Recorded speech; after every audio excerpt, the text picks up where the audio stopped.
Для всех тех, кто приезжает в Чеченскую Республику самолетом, на машинах.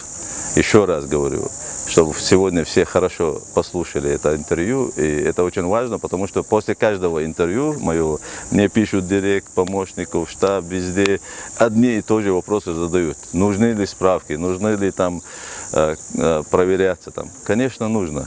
И мы очень, и сегодня я на совещании, вы слышали, дал поручение всем компаниям договориться, если они хотят прилетать в республику, заниматься с бизнесом аэропорта, то есть перевозками людей, граждан наших или не наших, то обязательно там, откуда они, или из Москвы, или из Сибири, я не знаю, Сургута, без разницы, Ростова, там будут проверять, температурят ли они, здоровые ли они.